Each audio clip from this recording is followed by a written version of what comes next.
Bienvenidas, bienvenidos, bienvenidos a este tercer episodio de Margen de Maniobra, un podcast del Círculo de Bellas Artes, un podcast de ideas para un planeta en disputa. Desde que tuvimos la iniciativa de sacar adelante este espacio, tuvimos también clara la idea de hacerlo girar en torno al debate, la discusión y la difusión de textos políticos, para desgranarlos, para criticarlos o para intentar pensar más allá de ellos. En todo caso, para utilizarlos a la hora de intervenir en el mundo.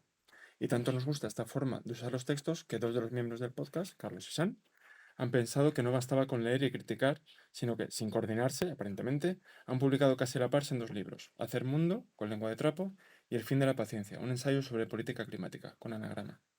El primero, acerca de la crisis y el futuro de la política internacional. El segundo, como indica su subtítulo, acerca de la crisis y el futuro de la política climática. Las similitudes van más allá del formal, y yo bromeaba con los autores sobre que son dos hombres gallegos que han publicado un libro de pequeño formato, impreso con cubierta tipográfica en una cubierta de cartulina de color, pero más allá de lo formal, hay diagnósticos, análisis y propuestas que, aunque no se solapan por completo, sí confluyen o al menos se rozan. Ambos libros contienen elementos que ahora mismo resultan algo ajenos al pensamiento y a la práctica de izquierdas. Una autocrítica feroz pero respetuosa, y nos detendremos en sus diagnósticos sobre el presente. Ambición política, y nos detendremos también en el utopismo de sus propuestas. Y amplitud de miras, nos detendremos también en la escala planetaria del proyecto que ambos sugieren.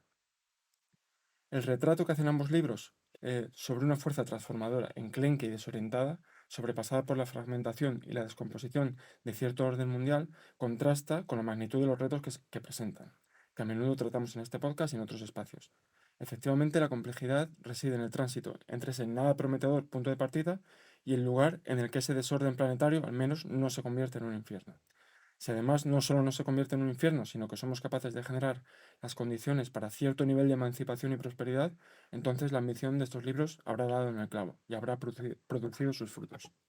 Ese es el riesgo, en definitiva, de intervenir políticamente por medio de textos, de discurso, de organización o de cualquier otro modo.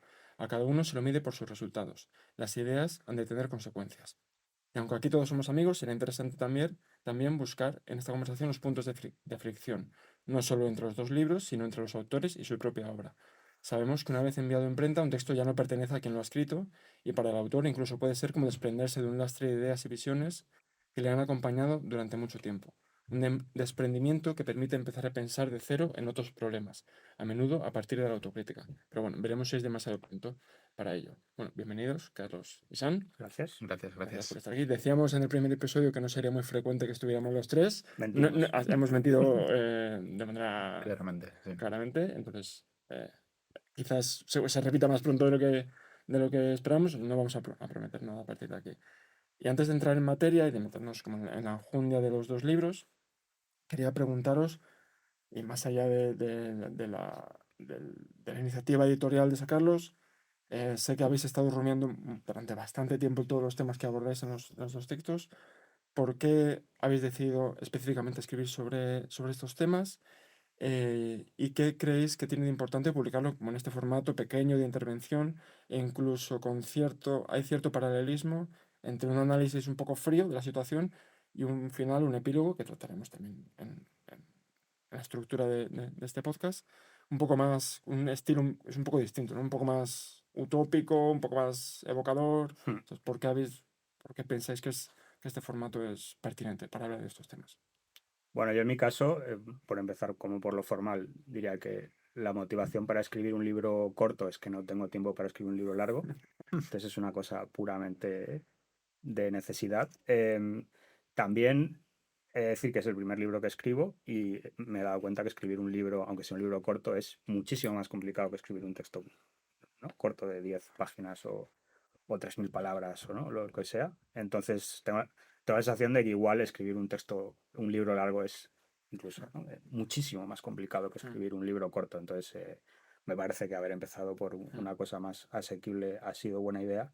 Y más allá de eso, al menos en mi caso, pues no sé el de Carlos, pero mi ánimo sí que era escribir un texto que se leyese, que fuese una intervención, ¿no?, en una situación concreta. Pues yo escribo fundamentalmente, creo, para la izquierda. No sé si, ¿no?, este texto se leerá fuera de ahí, pero creo que claramente está escrito para gente que tenga en la cabeza cierta tradición política, ¿no?, ciertas inquietudes por la situación en la que vivimos. Entonces es un texto realmente pensado como una intervención en ese espacio, más que un tratado teórico, ¿no? Que pueda ser más atemporal. O sea, mi ilusión sería que este texto no tenga mucho sentido dentro de 15 años, 10 años, porque con suerte hayamos, ¿no? superado estos bloqueos que tenemos ahora y pues tengamos nuevos problemas que requieran nuevas intervenciones, ¿no? Entonces, es un poco... Bueno, yo creo que por ir de avanzadilla, ¿no? Que el principal punto de fricción entre Sean y yo quizás sea Ostras, que, empieza Yo he empezado empieza muy pronto la polémica. diplomáticamente, que pero efectivamente que somos dos hombres gallegos, eso es cierto. de enemistad eh, eterna entre dos. pero efectivamente yo soy coruñés y él es de Vigo, ¿no? Yo creo que ese es el principal punto de fricción Esto puede acabar muy y mal. a partir de aquí creo que son casi todo coincidencias, como decía. Yo creo que mi ánimo al menos, e intuyo que también el de Sean, como lo ha descrito ahora, es escribir un texto militante. Texto militante tal y como lo entendía Alain Badiou. Alain Badiou tiene un texto, bueno, una serie, una recopilación de fragmentos de los años 90 que se llama, creo que era Condiciones, en el que reflexiona sobre el acto filosófico. Y Badiou dice que la izquierda tiende a producir tres tipos de texto, ¿no? Los textos académicos, en los que pues, se postula un cierto distanciamiento sobre el objeto de estudio, los textos propagandísticos, que es, ¿no?, la reproducción de un dogma, de una doctrina concreta, y luego están los textos militantes, que también viene a reivindicar, que son aquellos que se ponen al servicio de una causa que no les es exterior, pero que no tienen miedo tampoco de producir rupturas, ¿no?, dentro de esa causa. Yo creo que ambos libros encajan bien en esta dinámica. Los objetivos también son muy similares, ¿no? El de Sean, como decías, es renovar los fundamentos de la teoría política climática. O sea, sí suena muy grandilocuente, pero creo que es lo que consigue. Creo que es, digamos, la culminación o el intento de llevar al límite aquello que decía Naomi Klein, que también cita en su libro, ¿no? De que el cambio climático lo cambia todo. Bueno, creo que Sean se acoge a esa máxima y lo lleva hasta sus máximas consecuencias, que quizá podamos ver a posteriori. En mi caso, al menos, pues tenía que ver con el esfuerzo de renovar la imaginación geopolítica, ¿no?, de las izquierdas ante un mundo en continua transformación, entendiendo pues, que ahora mismo lo global o lo internacional es una especie de cajón desastre de todo lo que está mal en nuestras formas de concebir, pensar e intervenir en el mundo, ¿no? Algo así como que en lo global, el campo de lo global, las relaciones internacionales, es el ámbito donde más crudamente se expresa la doble crisis, ¿no?, que nos acecha como proyectos emancipadores, una crisis de medios y de organización y una crisis de fines y de horizontes. Decía Mike Davis en uno de sus últimos textos, ¿no?, que todo el ímpetu renovador que tuvieron los movimientos democratizadores, Occupy, indignados, etcétera, que golpearon pues muchos países hace ya más de una década, que se tradujo en renovar los fundamentos y las tesis sobre política económica, política social, formas de entender la estrategia política, que ese ímpetu renovador no llegó, no caló, no impregnó la visión internacional de las izquierdas, que no se ha producido una especie de renovación generacional en el pensamiento radical que tiene que ver con el mundo. Yo creo que esto es así. Y intento o quiero pretender que hacer mundo es una especie de un pequeño pasito en esa dirección, un granito de arena, o como decía el otro día Pablo Bustinduy en la presentación del libro, precisamente en esta casa, bueno, que ejerza como una especie de manual de internacionalismo populista, que fue como lo definió él y me pareció bastante oportuno. También creo que coinciden en un principio rector, y aquí cito el libro de Zhang. Zhang dice que el objetivo es primar avances prácticos sobre prescripciones teóricas. Creo que ambos libros consiguen o intentan. El de Sean lo consigue, el mío El tuyo lo intenta. fracasa miserablemente. Efectivamente, se ha visto aquí la diferencia de Vigo-Coruña con claridad. Y luego creo que coinciden en una forma de pensar. El otro día lo conversábamos, ¿no?, de este debate que hubo entre Adam Tooze y Perry Anderson sobre, ¿no?, este beef académico friki muy de nicho, ¿no? Que Anderson acusaba a Tooze de pensar in media res, de no atenerse como a superestructuras o categorías transhistóricas, y como Tooze en su respuesta pues reivindicaba esa idea del pensar in media res, de pensar sin la comodidad de las grandes narrativas o estructuras, de pensar de manera más endógena, más involucrada en los acontecimientos. Creo que ambos libros también piensan in media res, ¿no? Iba a decir que vamos a entrar en materia, pero bueno, ya habéis entrado, os habéis tirado de cabeza, o sea que vamos a seguir un poco en la misma línea. Quería empezar hablando de una cosa que, aunque tratáis temas distintos, compartís en buena medida, que es el diagnóstico. Y cuando planteaba este primer bloque, hablaba de como de distintos tipos de deterioro que de hecho se van solapando, ¿no? Y hay un deterioro, digamos, de la forma de hacer política que dominó el siglo XX. Hay un deterioro desencadenado de alguna manera por el neoliberalismo, un deterioro posterior, que es cuando el neoliberalismo está empezando a descomponerse, y por encima de todo ello hay un deterioro climático que lo impregna todo, ¿no? Entonces hay una cosa importante que sí que tratáis en los dos libros, que es el deterioro que trae aparejado el neoliberalismo, ¿no? El deterioro de la política de masas, el deterioro de ciertas instituciones internacionales. Entonces quería preguntaros qué significó el neoliberalismo para esta tradición política que ahora mismo hay gente que sigue reivindicando de alguna manera y que se siente perteneciente a ella, pero que ya no esa tradición hay muchas veces que no habla del mundo en el que vivimos, ¿no? ¿Qué significó el neoliberalismo como ese primer deterioro y esa primera embestida contra toda una forma de entender el mundo y la política? Yo voy a dar como un paso, quiero decir. Mi libro supuestamente se centra en la crisis climática y creo que una tensión en mi libro es que supuestamente va de eso, pero hay como 50 páginas al principio que ni lo menciona y que se centran como en la crisis de organización política en la que vivimos, la crisis, ¿no?, de un modelo de organización que fue hegemónico en el siglo XX. Entonces, algunas veces, yo creo que seguramente a cualquiera que esté viendo el programa le suenan estas como, ¿no?, teorías de que hoy en día vivimos como a la sombra de la crisis climática y que eso como deshace cualquier posibilidad emancipatoria y que mucha gente vive como deprimida por, ¿no?, esa realidad y que imposibilita ciertas formas de intervención política, etcétera. Yo siempre he sido un poco, siempre me ha resultado un poco rara esta proposición. Incluso me atrevería a decir que creo que no es cierta. Quiero decir, creo que es verdad que pesa sobre nosotros como una sombra, ¿no?, agónica por las consecuencias de la crisis climática, por cómo está ya deteriorando, ¿no?, las condiciones de vida en el planeta. Pero creo que hay un salto de decir eso a plantear como que eso es lo que realmente, ¿no?, como que es el punto principal de ruptura con un pasado anterior. Creo que las crisis que vivimos no suelen vivirse como en lo inmediato, como crisis climáticas, ¿no? Como que siempre hay un proceso de abstracción e intelectualización desde las cosas que vivimos a decir, bueno, esto es culpa de la crisis climática. Creo que algunas personas lo tenemos muy presente en la cabeza, pero que la inmensa mayoría no lo tiene. Y creo que eso es parte del proceso, ¿no?, de nuestra tarea política a partir de ahora o ahora mismo. Eh, entonces, en esa tensión yo creo que para mí lo principal es precisamente lo que has dicho tú, de que nuestro presente está determinado de forma principal, bajo mi punto de vista, por esa crisis de un modelo de organización de los partidos políticos de masa, los sindicatos de masas, ¿no? Pues, todo tipo de organizaciones. Pero sí te quería preguntar que definieras qué es la política de masas, partidos y sindicatos, porque no es solamente que interpela a mucha gente. Eso es Claro, como, no tiene tanto que ver con la cantidad de gente que participa de esa aunque política, también, aunque aunque también, también, sí. pero vemos, ¿no?, en el siglo XXI ha habido política de masas en el sentido de cantidad Sí, de gente, pero no mediada por la política de masas en el sentido que yo creo que tú expresas que está en crisis. sí. Entonces yo diría que hay. Y es un poco también una tesis del libro que no es mía, yo creo que la cojo de Tronti, Mario Tronti, como casi todas las cosas, ¿no?, que pueden ser interesantes que digo.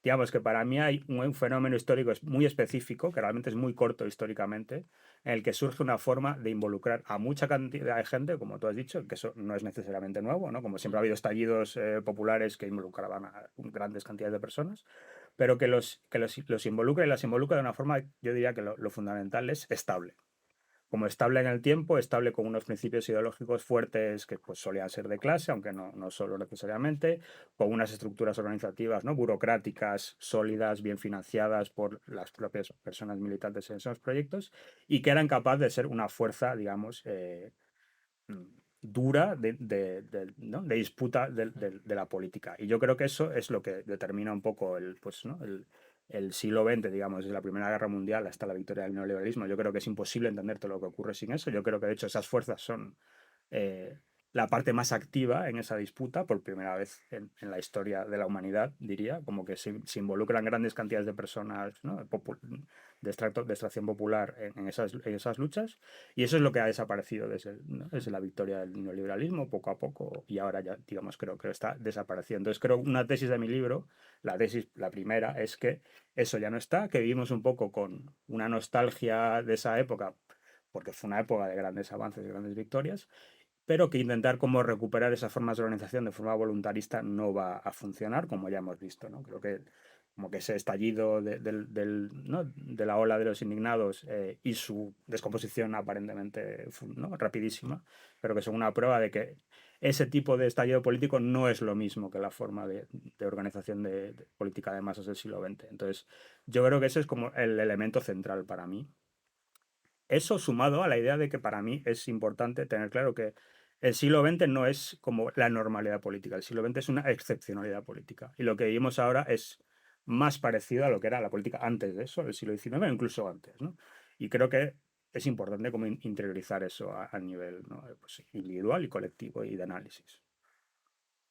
Estoy de acuerdo en, en muchas de estas cuestiones, ¿no? Yo creo que llevado al plano de las relaciones internacionales, es cierto, bueno, el deterioro, ¿no? La idea de deterioro, de declives consustancial y consustancial también de forma cíclica a toda la modernidad política. Yo creo que hay un elemento diferencial en nuestra época que tiene que ver con la crisis climática, ¿no? Y con esto de la Tour de pues una desconexión, una separación ontológica entre naturaleza y política. Creo que en este caso sí la crisis climática lo cambia todo e inicia un nuevo periodo histórico, un periodo histórico diferente y que tiene pues sus declinaciones también, ¿no? en el plano de lo global.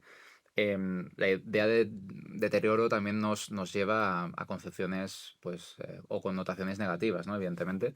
Y creo que todas las etiquetas que se nos pueden ocurrir o que se nos pueden venir a la cabeza cuando pensamos en el estado del mundo, pues son negativas, ¿no? Al inicio del libro, en la parte de diagnóstico, pues se arrojan una serie de etiquetas que hemos utilizado desde las izquierdas de manera muy recurrente, policrisis, recesión geopolítica, interregno. Quizá interregno sea la más positiva de todas estas etiquetas, porque el interregno presupone que algo nuevo están haciendo Van a hacer. y esa cosa nueva, pues oye, podría ser, si tenemos algo de suerte, y como decía ya mucho voluntarismo, puede ser algo positivo, pero no tiene que necesariamente ser así, ¿no? Yo planteo como otras tres maneras de caracterizar nuestro contexto geopolítico actual. Una de ellas es a través de la idea de neomercantilismo, es decir, siguiendo esta idea de la geopolítica neoliberal era una geopolítica de suma positiva, es decir, postulaba un mundo plano, un mundo infinito en el que las ganancias podían obtenerse por parte de todo el mundo, pues una idea del comercio, como digo, en el que todo el mundo podía obtener una parte del pastel. Esto ha cambiado. El contexto neomercantilista es un contexto de capitalismo de la finitud, en el que las propias élites son conscientes de los límites biofísicos del planeta y de lo que se trata ahora es no de concebir el comercio como una serie de mar de oportunidades, sino como el comercio como una herramienta, ¿no? de choque geoeconómico, ¿no? Es una geopolítica además esquizoide. Hablo de una especie, ¿no? de recuperando la idea de Polanyi, de un doble movimiento geopolítico que tiene que ver con la secesión y con la anexión. Es decir, vemos en paralelo dos movimientos que podrían pues, parecer de antemano paradójicos.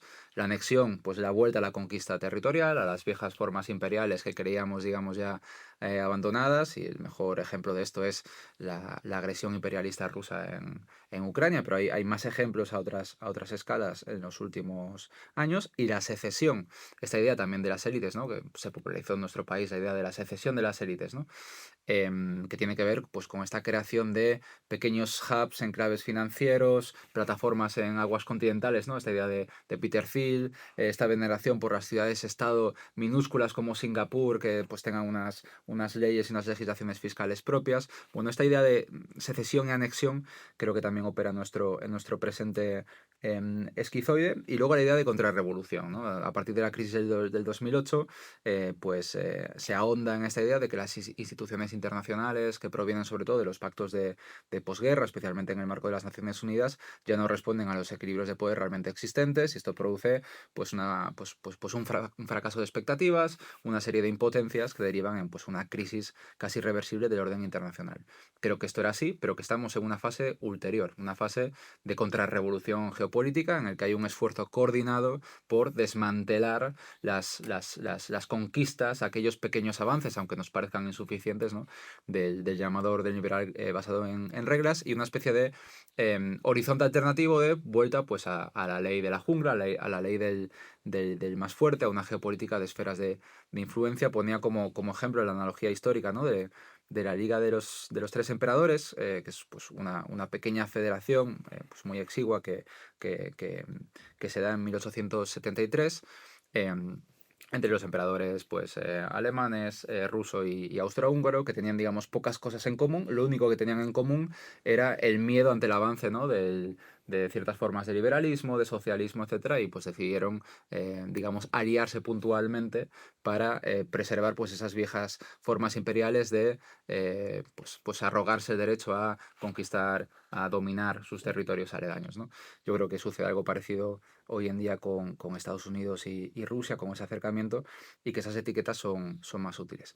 Y luego yo creo que hay un debate que sé que exponía Shang con respecto a los partidos de masas, que es Shang utiliza también en el libro de la misma etiqueta, que es la de hiperpolítica, que no quiero arrogarme el papel de José Luis aquí, pero que creo que puede ser interesante discutir sobre eh, cómo de hiperpolítico es nuestro presente. O sea, aquí por ponerlo a grandes rasgos, ¿no? O sea, la idea de hiperpolítica la propone en primera instancia el historiador sociólogo Anton Jagger, que viene a decir que, bueno, si los años 90 estuvieron caracterizados por esta cosa de la apatía ciudadana, la apatía democrática, pues las preferencias tecnocráticas, el epítome, ¿no? de esta idea es Sarkozy contratando a Boston Consulting Group, a BCG, a una gran consultora para elaborar su programa electoral en el año 2006, ¿no? Si eso fue lo que caracterizó los años del fin de la historia, los años 90 tras la caída del muro, ahora estamos en un contexto diferente. En un paradigma de lo político que se caracteriza por la centralidad de las cuestiones personales, un moralismo incesante, por pues una incapacidad de pensar las luchas políticas desde una dimensión colectiva. Yo creo que esto encaja con lo que decía Shang. Sé que no está de acuerdo Shang del todo con esta. Hay al menos dos objeciones que colocas, pero creo que es interesante discutirla porque al menos a mí me parece que es útil pensar nuestro presente a través de la idea hiperpolítica.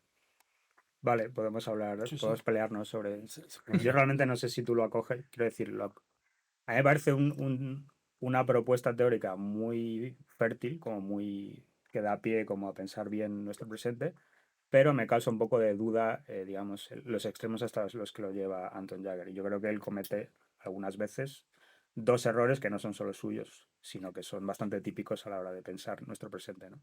Uno es lo que ya había adelantado antes, esta cuestión de qué es la normalidad y qué es lo excepcional, ¿no? Yo creo que él a veces hace este juego de que lo hiperpolítico es una cosa como excepcional, un poco inexplicable, ¿no?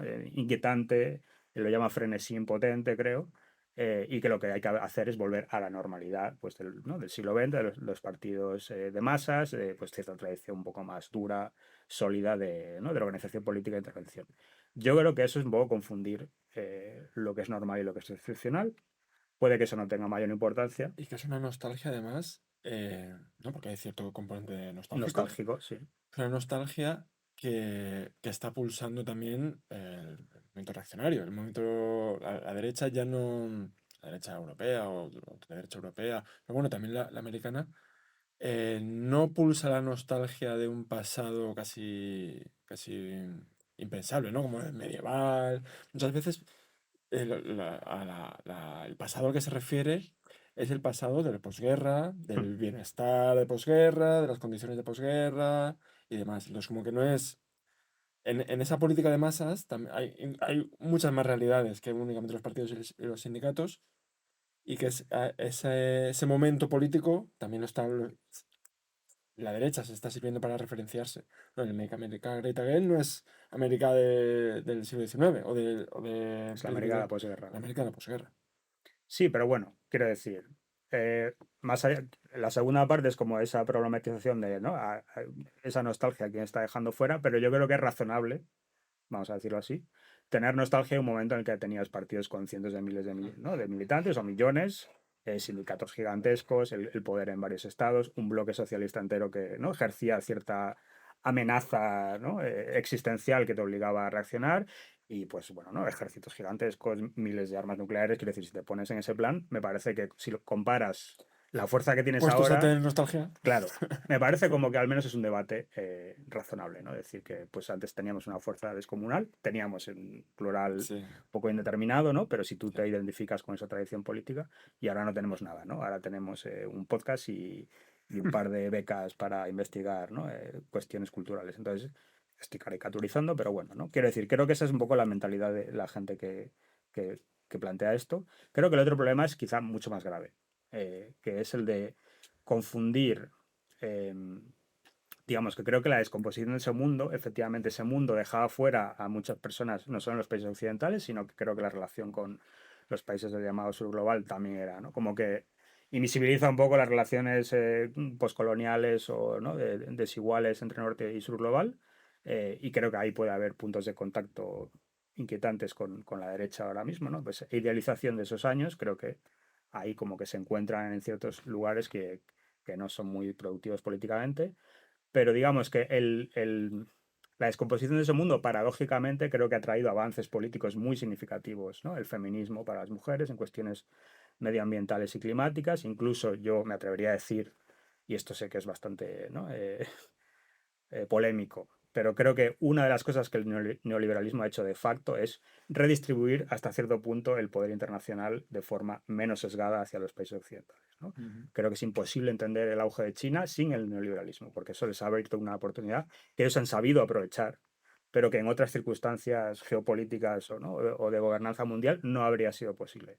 Entonces yo creo que parte de esa psicosis ahora de algunas élites se debe a esto precisamente, ¿no? De antes teníamos todo el poder, ahora tenemos la mayoría, pero no todo, ¿no? Y esta gente está como tirando para arriba. Entonces yo creo que ahí el problema es confundir esos avances de esos grupos hasta entonces subordinados con el problema, ¿no? Entonces querer darle un poco hacia atrás a la película para volver a tener esa fuerza, a esa fuerza política tan gigantesca. Entonces yo creo que ahí es un poco esa mezcla, ¿no?, de causas y consecuencias y de confundir esos avances con realmente la causa del problema, es donde está ya no la pendiente, sino el tobogán a la política reaccionaria, ¿no? Entonces, a mí, eso es yo lo que en el libro intento un poco distanciarme de ello, ¿no? Yo creo que la hiperpolítica como marco teórico es útil, pero veo claramente una pendiente resbaladiza en ese planteamiento.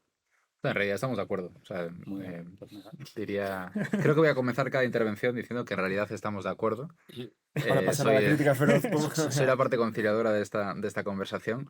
No, yo creo que efectivamente estamos de acuerdo. Creo que es una lectura o una visión hermenéutica diferente. Yo creo que los conceptos más bien son de quienes los interpretan. A mí me parece que la hiperpolítica es útil en tanto que puede ser puesta pues, al servicio de un diagnóstico y de una propuesta alternativa interesante, ¿no? Evidentemente despojándole de esa dimensión nostálgica que por otro lado es bastante común, ¿no?, en las lecturas Sí. izquierdistas que vemos hoy en día. Bueno, de hecho quizá podamos hablar luego de eso, pero a partir de la idea hiperpolítica hablo de la hipergeopolítica en el libro para explicar, bueno, todo aquello que está mal en las diferentes concepciones de la izquierda de las relaciones internacionales contemporáneas. Yo creo que hay como que la hiperpolítica es útil, igual que ha habido otras propuestas útiles de entender nuestro presente, más allá de la diferenciación nacional, internacional, doméstico, global. Una es la de edad crepuscular, ¿no?, que postulaba Clara Ramas. Esto yo lo había dicho Zizek a comienzos del siglo, diciendo que el siglo XXI iba a ser el siglo de la melancolía. Creo que hay algo de esto. Y luego una Esto es segunda... Fukuyama puro, por cierto. Esto es Quiero decir, eso lo Fukuyama, inventó él, ¿no? Seguramente, no lo sé, pero probablemente, sí. pero bueno, la predicción, El digamos, final famosa, de su libro reconocida famoso fue... es exactamente esto. Sí. Y luego está la de que no sé si llegas a mencionarlo explícitamente en el libro, pero es la del nihilismo como, ¿no?, como el principal paradigma de lo contemporáneo. Creo que recoges una cita de Arisa Battistoni, que dice esta cosa de que no es que las cosas no importen, es que se ha extendido la sensación de que no importa lo que uno haga, ¿no?, porque el cambio es imposible. Yo creo que es la principal diferencia de lo que era el nihilismo, ¿no?, en el siglo XVII, la pérdida de valores, el auge de la ciencia, una racionalidad alternativa a la divina, etcétera, a lo que podríamos llamar neonihilismo, que es un producto en realidad neoliberal, que es la pérdida de la fe en el cambio. Y creo que es pues una propuesta explicativa quizá más útil. Wendy Brown dice esta cosa, ¿no? De que en realidad los fundamentos religiosos y los valores tradicionales no han desaparecido, sino que son, bueno, aparecen como ruinas que de alguna manera articulan nuestro paisaje, que ya no sirven para ordenar el mundo, pero que existen como elementos de la batalla cultural, ¿no? Y que las extremas derechas se reapropian de esta cuestión. Creo que esto tiene que ver también con la idea hiperpolítica, ¿no? Yo aquí querría traer otra cosa polémica, quiero decir, vamos a hacer una detrás de otra. Claramente estás siendo Eh, el malo del episodio. Lo tenía en mi libro y lo borré por un poco no querer cargar la mano con estas cosas polémicas, pero a mí uno de los debates, una de las como lecturas que me hizo empezar a dudar de mis propias posiciones hace ya bastantes años, hay un debate famoso muy largo que tienen Karkowski y Rosa Luxemburg a principios del siglo XX sobre la huelga revolucionaria, digamos, ¿no? Y el contraste en la política entre Rusia o el este y la política occidental socialista más tradicional, centrada en Alemania y otros países, ¿no? Y bueno, hablan de infinitas cosas, pero uno de los, digamos, micro debates que tienen, que me parece interesante traer aquí ¿no? a colación, es Rosa Luxemburg básicamente hace un planteamiento que es, da un poco, las formas de organización política son un poco intrascendentes en realidad, efímeras, coyunturales, da igual si, ¿no? si nos lanzamos a una huelga revolucionaria y nos aplastan, siempre que esto revierta como en un avance de la conciencia general proletaria, ¿no? Porque la conciencia realmente es lo más importante, ¿no? Mientras la conciencia del proletariado vaya ascendiendo, estamos ganando, ¿no? Y Karl Kautsky hace el planteamiento un poco contrario, que dice, realmente yo estoy en desacuerdo y creo que la verdadera conciencia del proletariado es su organización. Entonces puede haber derrotas que parecen solo coyunturales que realmente sean terminales, ¿no? Que no podamos recomponernos si nuestros partidos, sindicatos, etcétera, sufren un golpe lo suficientemente fuerte. Entonces yo creo que esta es una forma de entender, digamos, ¿no? la política casi diametralmente opuesta. Creo que en nuestra tradición política tendemos a pensar que si Rosa Luxemburg y Karkowski se pelean, la que tiene razón es Rosa Luxemburg. Yo creo que aquí, por desgracia, después de ¿no? más de un siglo más tarde, podemos decir que claramente el que tenía razón era Karkowski. Y que si desaparecen una serie de organizaciones políticas, la conciencia no existe de forma, De ¿no? hecho, si miramos Alemania, no hace falta No hace pasar falta un ni siglo. esperar un siglo, ¿no? Hace Pero falta bueno, pasar supongo que podría estar el debate abierto de, pues luego vino la Revolución Rusa, ¿no? Quiero decir, Sí. igual no era tan fácil decir quién tenía razón en ese momento, creo que ahora es bastante lapidario, ¿no? El asunto. Entonces, a mí esto me hace ser un poco... creo que estas cosas por fuerza tienen que hacerte ser un poco cauteloso a la hora ¿no? en tu relación con las formas de organización y las instituciones, ¿no? La infraestructura, digamos, política, y que lo que se pierde a veces no se recupera ni en 10, 20, 30 ni 40 años. Incluso cauto con momentos que aparentemente son victoriosos, ¿no? Porque las derrotas pueden no ser terminales o serlo, pero hay victorias y momentos de auge que tampoco prometen nada. Ya. Quiero decir, que puede haber momentos esplendorosos y no por ello hay que predecir, bueno, pues ya está todo hecho, esto vamos La a ganar victoria seguro. eterna, sí. Como bueno, probablemente requiera muchos años de trabajo. Lo que se está pidiendo ahora, llevarlo medianamente a término. Yo creo que es una de las grandes lecciones en realidad del neoliberalismo, es bueno, el escepticismo ante la irreversibilidad de lo político. Es decir, los neoliberales entendían que esto era ¿no? Esa frase de Weber de horadar las tablas, ¿no? Duramente, o sea, entendían que ningún cambio era irreversible y que era una campaña permanente, ¿no? Ya lo introducía Carlos antes, cuando hablaba de cómo los movimientos actuales internacionales y demás. Y de lo que quería hablar era de si el neoliberalismo supuso cierto deterioro de una forma de entender política, ahora mismo el propio neoliberalismo está en deterioro, ¿no? Y introducías representabas como ciertas formas nuevas de relaciones internacionales que se están dando ahora mientras hay un orden que se está viniendo abajo, ¿no? Y estamos viendo ahora mismo que se está viniendo abajo, sin saber muy bien lo que viene después. Se solapa a la vez, como ya los he introducido, esto se solapa a la vez con un deterioro acumulado durante varias décadas, que es el deterioro climático. Eh, que de hecho, no sé si en el libro, yo creo que en el libro o en alguna conversación, lo dice como que es la peor crisis en el peor momento. Entonces quería preguntaros también, ¿no? Por cómo se relacionan estos dos deterioros que nos pillan un poco que nos aturden, digamos, políticamente. Si no tenemos herramientas políticas, ¿no? Por el deterioro de la política de masas, además hay una situación internacional que está cambiando y no sabemos a dónde va, y además hay una crisis climática em, eh, al menos no aparentemente no de fácil resolución. Quería preguntaros un poco por este diálogo infernal. Ya entendería que ahora viene un minuto de silencio. Pero ¿cómo creéis que se relacionan estos dos deterioros? A ver, yo creo que evidentemente tiene una influencia decisiva, pero que al menos en las cinco expresiones, ¿no? Que digo en el libro Hipergeopolíticas, las cinco expresiones de pues esas miradas o análisis deficientes de las izquierdas actuales pues ante la situación del mundo, se agravan por la gravedad y por el presente, ¿no? Y futuro que impone la crisis climática, pero no son necesariamente como fruto de la emergencia ecológica, como sí pueden ser pues mucha o gran parte de las respuestas de las extremas derechas, ¿no? En sus expresiones más pues antiempáticas, nihilistas, etcétera, etcétera. Yo creo que hay otra coincidencia aquí con el texto de Shang. Shang cita, ¿no? A Sacristán, el orden y el tiempo, la idea, ¿no? Del izquierdismo y el derechismo. Sacristán definía el izquierdismo, ¿no? Como la negación del orden presente de las cosas, la incapacidad de incorporar la novedad, esta tendencia a simplificar los problemas en exceso. Estas son de manera casi literal las tres cuestiones que identifico con la hipergeopolítica, ¿no? Esa mirada de las izquierdas a las relaciones internacionales contemporáneas. Em, y yo creo Y una concepción escatológica, ¿no? De la política, como de esperar la ruptura. Sí. efectivamente, yo creo que eso está presente en esas cinco expresiones, ¿no? Yo hablo del negativismo, que es pues muy rápidamente la declinación en negativo de toda postura o planteamiento sobre relaciones internacionales.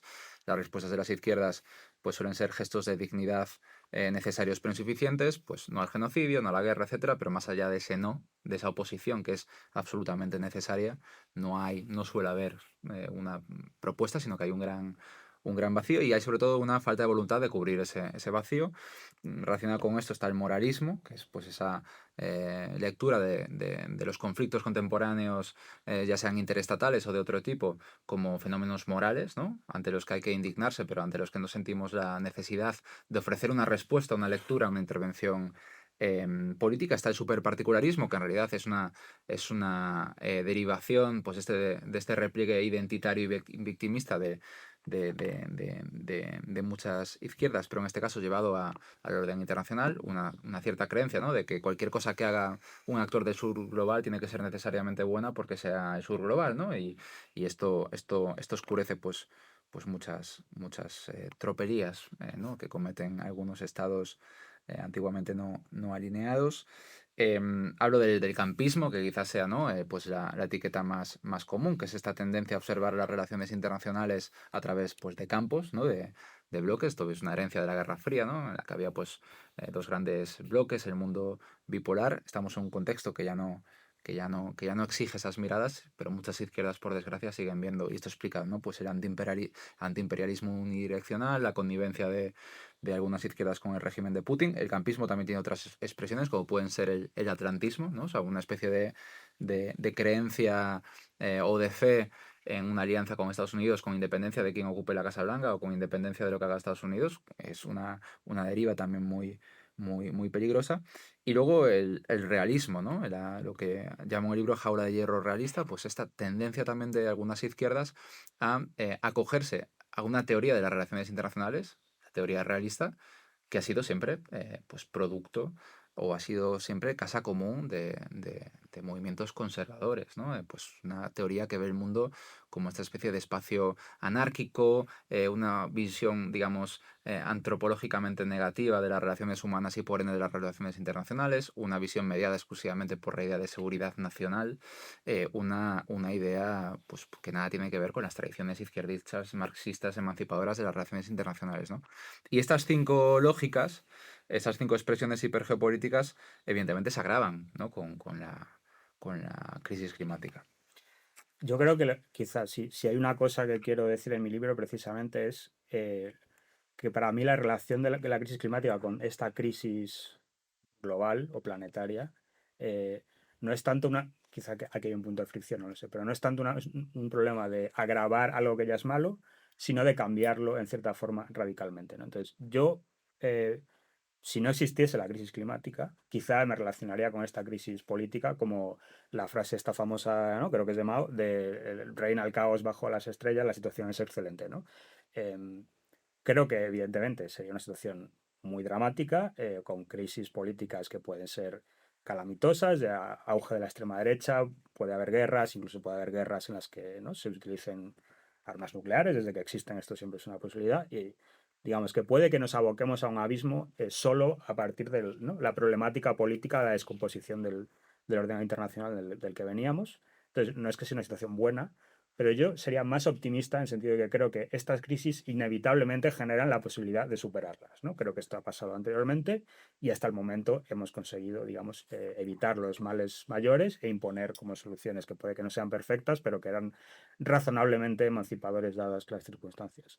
El problema para mí es que a la vez que ocurre esto, ocurre una crisis climática que, primero, no tiene precedente en la historia de la humanidad, ¿no? Somos los primeros seres humanos, esencialmente, que nos enfrentamos a una crisis de estas dimensiones y que creo que normalmente no somos capaces como de interiorizar en nuestra vida cotidiana como sus dimensiones, su factor de irreversibilidad, ¿no?, las consecuencias reales que puede tener ¿no?, para las formas de vida en el planeta. Eh, y segundo, que no, también como digo el libro, que es un producto, digamos, sistemático de la forma en la que se organiza, ¿no?, la economía mundial y la gobernanza mundial. Entonces, no es fácil, es una crisis de una novedad radical, de unas consecuencias casi inconcebibles y que es muy difícil de resolver porque no es intervenir, ¿no?, digamos, en una cosa u otra aislada, sino que es un producto casi inevitable de la forma en la que vivimos a nivel planetario. Creo que ya no es solo los países, ¿no? Una de las victorias del neoliberalismo creo que es haber extendido una forma de producir, de consumir, de vivir, de relacionarse unos seres humanos con otros. Entonces es complicadísimo como plantear soluciones, ¿no?, globales, rápidas, efectivas, que tengan un apoyo popular suficiente. Entonces creo que esta conjunción de crisis, ¿no?, esta debilidad política casi extrema de las fuerzas emancipadoras y esa crisis civilizatoria a la que nos enfrentamos, es lo que hacen particularmente dramático este momento, que no desesperado, ¿no? Yo en el libro intento como verlo como Ujú.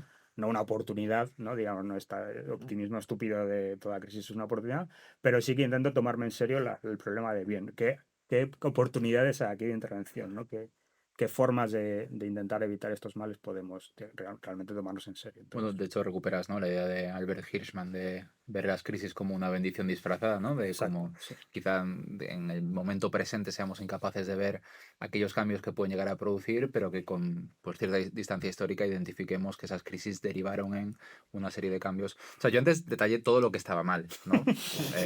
Creo con especial saña. Podemos Manera, hablar es una manera de de enfrentarse al mundo algunas como cosas que cualquier otra. estén Pero bien, ¿no? hay un planteamiento alternativo que es parte del libro. Otra de las coincidencias que creo que son, o sea, ambos libros se proponen hacer concreta la esperanza, o sea, reivindican yo creo que el valor de la esperanza ante la gravedad de la situación actual, ante la gravedad de la emergencia ecológica. En el libro planteo pues una salida, ¿no?, para escapar de estos males, que tiene también que ver con esta concepción de las relaciones internacionales como relaciones planetarias, con acoger la crisis climática como nuestro gran desafío civilizatorio, que es recuperar o rearticular la idea de universalidad, ¿no? O sea, frente a todas estas diferentes derivas o formas deficientes de concebir lo global, pues renovar nuestra brújula política y moral, recuperando la idea de lo universal y además entendiendo la tradición universalista como una tradición emancipatoria que va desde la revolución haitiana hasta las primeras formas de internacionalismo, la primera internacional, hasta las luchas postcoloniales, ¿no?, en los años 50 y 60. Evidentemente este es un esfuerzo que ha ocupado a multitud de pensadores radicales y de izquierdas durante mucho tiempo. Susan Buck-Morss hablaba de una izquierda radical cosmopolita, Tiem Balibar hablaba de construir un cosmopolitismo alternativo, etcétera, etcétera. Y esto se traduce en una serie de principios súper básicos, súper sencillos, pero creo que tienen que ver con pues apoyar el principio de no dominación, ¿no? De libre determinación, de autodeterminación de los pueblos, de estar siempre del lado del pueblo agredido y no ser nunca connivente con el agresor, y también de concebir la crisis climática como un problema, una crisis universal que ha de tener recetas también universales, por más que se puedan articular en primera instancia a través de la forma del Estado-Nación, ¿no? Que quizá pueda ser un debate a tener a posteriori. Pero esa recuperación de la universalidad como un nuevo paradigma de concebir pues una política exterior digna y autónoma para las izquierdas, creo que está relacionado también con la conciencia de la crisis climática como una crisis universal y planetaria. Y ahí lo hemos ido tocando ya con bastante frecuencia el tema, pero quería dejar atrás el bloque sobre la cuestión del deterioro y empezar a hablar de la cuestión de la escala. Porque es una cosa que en la izquierda en un sentido general, eh, es probable que motivado por este primer deterioro que hablamos, ¿no? De la descomposición de la política de masas, hemos tenido la tendencia a pensar a poner el énfasis o el acento en lo local, ¿no? Más que en lo planetario. Y de hecho los dos libros, de manera inevitable, no se podía esquivar, se pone el foco en lo global, en lo planetario, ¿no? Si hablas de política internacional y hablas de la cuestión climática, no puedes, o sea, seguramente puedes hacerlo, ¿no? Pero tendrás muchos puntos ciegos. Entonces quería empezar a hablar de la cuestión de la escala, que es una cosa muy importante en vuestros textos y en general solemos pasar por encima. Y quería preguntaros de primeras por qué creéis que de hecho se redujo en general en la izquierda esta escala del pensamiento, ¿no? De la acción política, de la intervención política, Hmm. y qué consecuencias ha tenido y sigue teniendo esto. Yo creo que en el libro no lo digo explícitamente, pero sí que tengo un texto en el que abro diciendo, quizás una visión un poco excesivamente pesimista, pero bueno, yo creo que dada la historia de nuestra tradición tampoco lo es demasiado. Creo que el internacionalismo en sí mismo es una idea un poco inverosímil, ¿no? Creo que es la palabra. Entonces, siempre hay un esfuerzo como de compensatorio, de imponer una cosa que es un poco abstracta, ¿no? Hay unos intereses compartidos pues, por toda la humanidad o por, ¿no? un grupo gigantesco de personas como pueden ser los trabajadores y trabajadoras de todo el mundo, porque les unen, ¿no? Unos intereses, unas formas de dominación que si son capaces de ver y organizarse, ¿no? A partir de su superación, pues pueden ser una fuerza imparable, ¿no? Y creo que históricamente eso ha tenido sus momentos brillantes, sus momentos inspiradores, también ha tenido sus momentos catastróficos, creo, ¿no? Si uno estudia con un poco de detalle las historias de las internacionales que ha habido, pues muchas veces son realmente reproducciones de ciertas lógicas de dominación y subordinación nacionales, pero ¿no? Vestidas con un lenguaje y una tradición política pues supuestamente emancipadora, ¿no? Entonces yo creo que es un proyecto muy complicado y que siempre hay como una rocosidad del Estado-Nación, de la cuestión nacional, de la cuestión cultural compartida, los idiomas, que es muy difícil de superar y en momentos de crisis como que casi inmediatamente uno se revierte, ¿no? Pues a su país, ¿no? A los intereses de su país, etcétera. Entonces, partiendo de ese, no escepticismo, pero creo que realismo igual, es una palabra complicada de usar ahora, pero creo que hay que partir con la idea de que es una cosa muy difícil de hacer en la práctica, que en los momentos en los que ha funcionado más o menos, ¿no? Como puede ser el consenso de posguerra, la segunda posguerra, solo se llega ahí después de unos, ¿no? episodios de violencia sistemática que duran décadas y dejan más de 100 millones de muertos. Entonces, para llegar a cierto, ¿no? nivel de, bueno, realmente necesitamos ¿no? unas instituciones internacionales mínimamente decentes para que no sigamos matándonos de forma, ¿no? industrial. Eh, Dejando eso a un lado, yo creo que, al menos en el problema de la crisis climática, es casi obvio, como tú has dicho, que es un problema planetario que requiere una solución planetaria, ¿no? Sirve de poco que un grupo de países, digamos, den muchísimos pasos para solucionarla si el resto no lo hace, porque al final todos compartimos, ¿no? la misma atmósfera y la misma biosfera.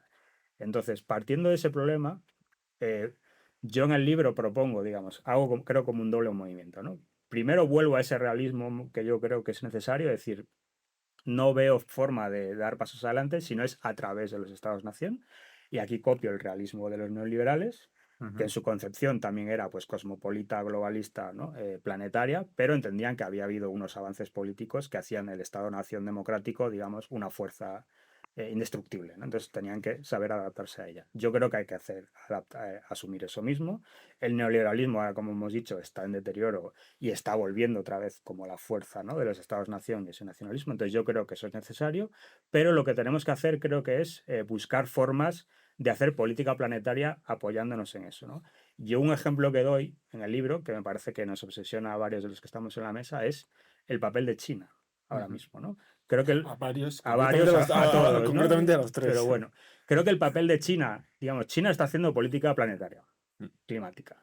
Y lo está haciendo, creo que por una conjunción de dos cosas. Una es que está haciendo una política industrial en la frontera tecnológica, ¿no? De las energías renovables, que es apabullante. Pero eso por sí mismo no es una política planetaria, eso puede ser una política nacional, ¿no? China. La segunda cosa que ha sabido hacer China es precisamente utilizar las instituciones neoliberales del comercio mundial para exportar esa tecnología a precios, ¿no?, bajísimos a todo el mundo que quiera comprársela. Y lo que eso está provocando es la descarbonización de facto de muchos, ¿no?, sistemas energéticos nacionales. Entonces, eso es política global. Política global climática de facto, y que realmente ahora mismo es la que más está haciendo por Y que es descarbonizar la una cosa sociedad, ¿no? interesante es que muchas veces cuando hablamos de política planetaria, de política internacional, con sentido hablamos como, o pensamos, o imaginamos que tiene que ser a través de la cooperación, una cooperación amigable, como Claro, todo el mundo dándose la mano.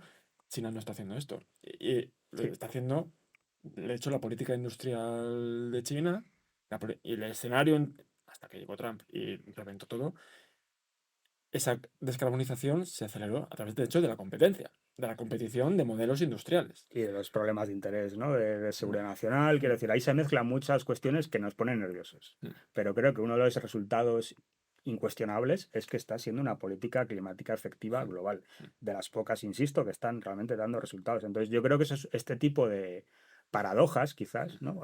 Son las que tenemos que mirar cara a cara y decir, bueno, pues esto es una forma de política planetaria. ¿Qué otras formas de política planetaria podemos Mm, impulsar desde aquí? No somos China, no somos, ¿no? Quiero decir, aquí tenemos otros ujú. problemas, también tenemos otras virtudes y otras fuerzas que no tienen ellos, ¿no? Entonces, creo que ese es el tipo de cosa que yo creo que deberíamos estar hablando más. Mm. Yo creo que hay una cuestión que reproduzco en el libro, creo que es una frase literal, algo así como que para algunos, y es decir, para algunas izquierdas, la política y lo político es una cuestión de escala, ¿no? Que en el marco del Estado-Nación, en la política doméstica, disputamos y batallamos cada reforma, cada pequeña coma, cada margen de maniobra. Y que fuera más allá de nuestras fronteras, renunciamos a esa disputa, ya sea viendo el mundo como un lugar tremendamente hostil, anárquico, pesimista, en el que no tenemos ninguna capacidad de realizar nuestros ideales, o al contrario, ofreciendo una visión, una proyección de nuestros ideales que se niega a relacionarse con las condiciones realmente existentes, ¿no? Pues el efecto de ambas dimensiones son la misma, que es la impotencia, ¿no? Pero yo creo que con la escala de lo internacional hay dos cuestiones con respecto a las izquierdas. La primera es em, las transformaciones históricas de la propia concepción y percepción de lo internacional, ahora mismo completamente alteradas por la gravedad de la crisis climática, ¿no? O sea, desde que lo internacional, desde el momento en el que la propia palabra internacional se acuña a finales del siglo XVIII, en 1775, por Jeremy Bentham, el filósofo utilitarista, esta idea ha tenido acepciones y connotaciones muy diversas, ¿no? Es decir, antes de este momento incluso, pues tanto Maquiavelo como los pensadores de la Ilustración veían que la fragmentación en estados europea era un rasgo positivo y la contraponían con la vastedad de los imperios asiáticos, del imperio mongol, ¿no? Es decir, creían que la fragmentación era un elemento positivo para concebir y hacer política internacional. Eso, por supuesto, luego cambió a finales del siglo XIX con el auge de esas primeras internacionales, la primera internacional proletaria, por supuesto, pero también Mark Massauer, en un libro fantástico, pone el ejemplo de cómo a finales del siglo XIX se empiezan a celebrar los primeros congresos gremiales, ¿no? Los primeros congresos de profesores, de policías, incluso de todo Policía tipo secreta, efectivamente, sí. de todo tipo que había una concepción de lo internacional como renovada, de frenesí, de un mundo de posibilidades. Eso en el siglo XX, por supuesto, cambia tanto en el periodo de entreguerras como luego en la Guerra Fría y el peso de lo nuclear. Llega a los 90, globalización neoliberal, esta idea de Thomas Friedman, ¿no? Del mundo es plano, ¿no? Volvemos a un mundo de posibilidades infinitas en el que lo internacional se percibe de manera pues eminentemente positiva, hasta hoy, ¿no? Hasta hoy, en el que lo internacional, pues indudablemente, y no es por ser cenizo, pero es pues el terreno fértil para las distopías, ¿no? Como digo en el libro, para las distopísticas reaccionarias. Esto es así. Pero esto es parte también de un ciclo histórico que ha cambiado en periodos de 30 a 40 años, ¿no? Y luego hay una segunda cuestión que es casi etimológica. No recuerdo si era Leo Panich o Robert Cox, ambos son como los dos de los grandes teóricos marxistas de las relaciones internacionales, que hacían mucho énfasis en que lo internacional era internacional. Es decir, que el fundamento de lo internacional era lo nacional, eran los estados-nación, que puede parecer como un énfasis de perogrullo. Em, y ellos, digamos, discutían mucho esta afirmación, ¿no? De autonomista de Hardy y Negri, de pues, el declive inexorable de los estados, de que los estados ya solo son pues, instrumentos para las multinacionales, y evidentemente pues, años después somos muy conscientes de que estaban completamente errados, pero esto para decir que muchas veces tenemos que pensar lo internacional a partir de lo nacional, ¿no? Luego en el libro también hago referencias a aquellos movimientos sociales, digamos, de base, pues desde el movimiento climático hasta Black Lives Matter y otro tipo de movimientos que trascienden las estructuras estatales, pero creo que inevitablemente tenemos que pensar lo internacional desde esa estructura. Esto es lo que Immanuel Wallerstein, ¿no? Llevaba la estrategia de dos fases, esta idea de primero tomamos el poder estatal y luego cambiamos el mundo. Esto, pese al mapa que podemos concebir de la segunda mitad del siglo XX, que podría parecer, al menos en un inicio, favorable para los objetivos de la emancipación humana y universal, pues evidentemente esto no se consumó.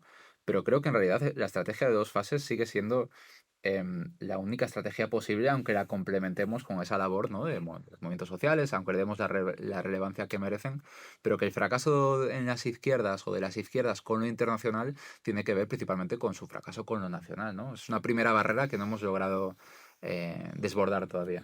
¿En qué medida crees que hay? O sea, yo aquí reconozco que tengo dudas. Veo como algunas cuestiones obvias, pero no sé muy bien de dónde vienen. Tengo la sensación de que la izquierda sigue teniendo un marco mental fundamentalmente nacional, en el mejor de los casos. A veces es incluso regional o localista, pero digamos, ¿no? Que creo que pervive cierta noción de que la política es eminentemente nacional, que hay que organizarse en partidos de ámbito estatal y disputar ¿no? la lucha por el poder en esos estados para hacer políticas progresistas, digamos.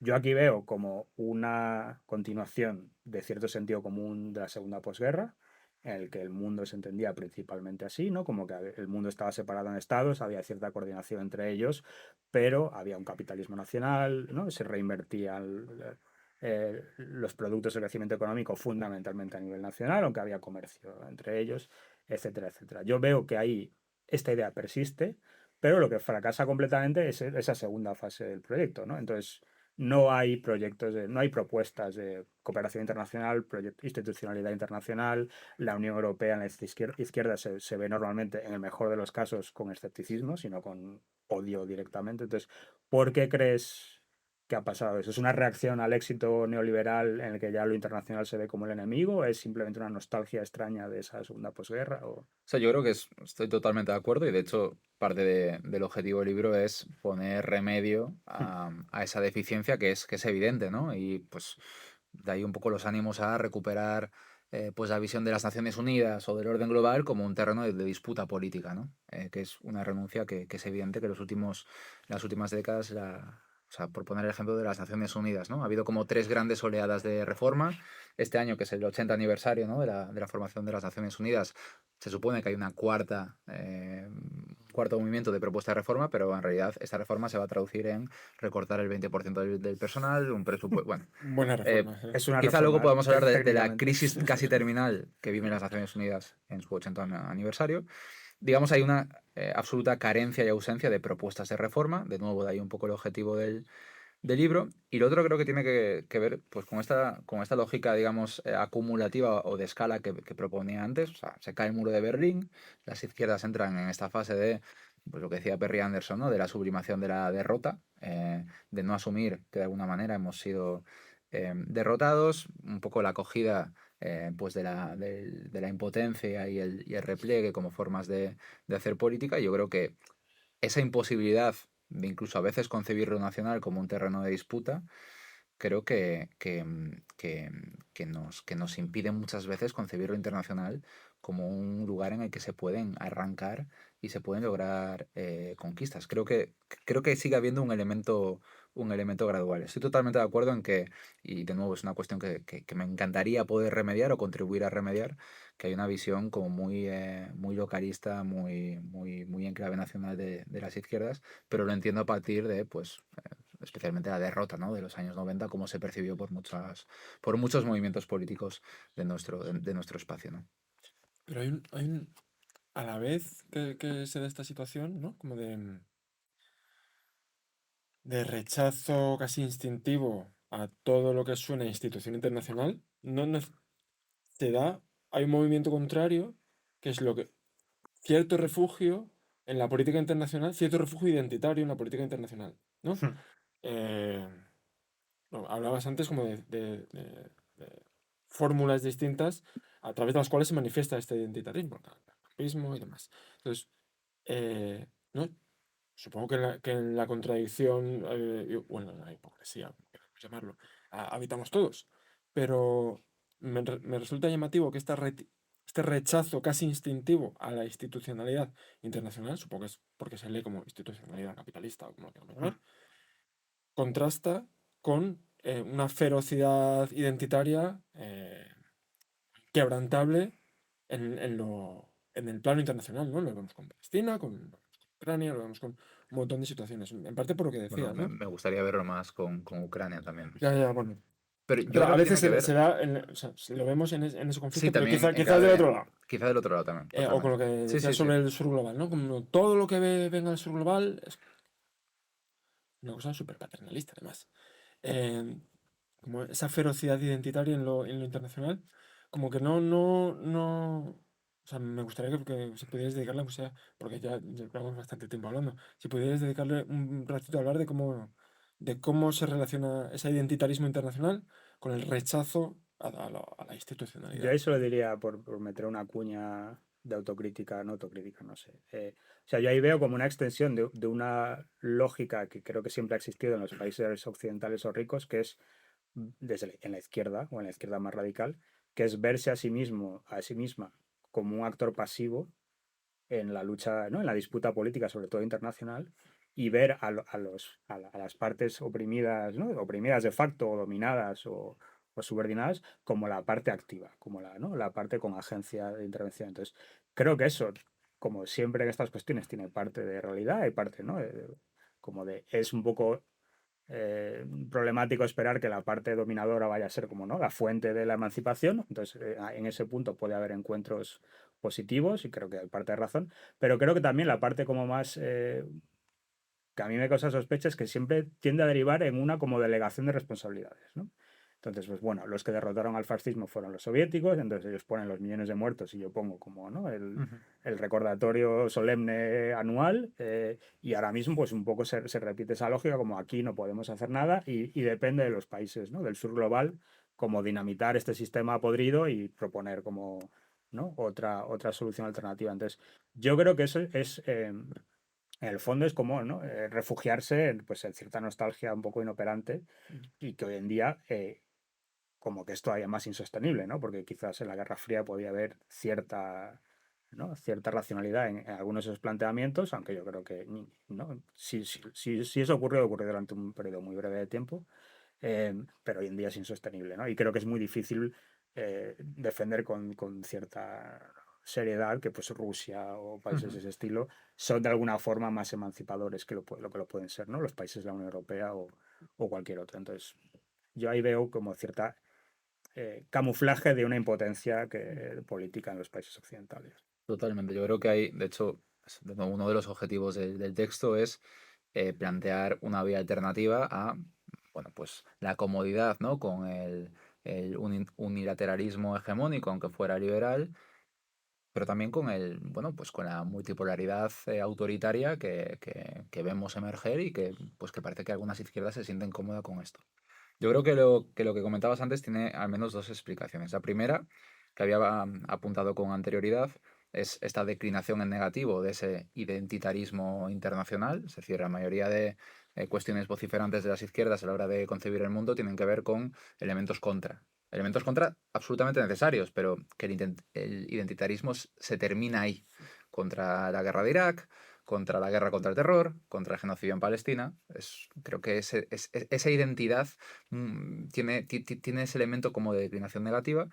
Y luego lo que decía Shank es una especie de penitencia geopolítica que las izquierdas de los países occidentales tenemos que pasar, ¿no? Y tenemos que agachar la cabeza porque nuestros países, efectivamente, y esto es 100% cierto, han sido los principales causantes de pues, un sistema de extracción colonial, imperial, etcétera, que es responsable pues, del dolor que viven los pueblos del sur global, pero que entendemos que por ese legado histórico, ahora nuestra labor es agachar la cabeza y no intervenir ni opinar en pues, cuestiones tan importantes como la deriva del mundo o las transformaciones del sistema global. Yo creo que esa penitencia geopolítica es, es una realidad.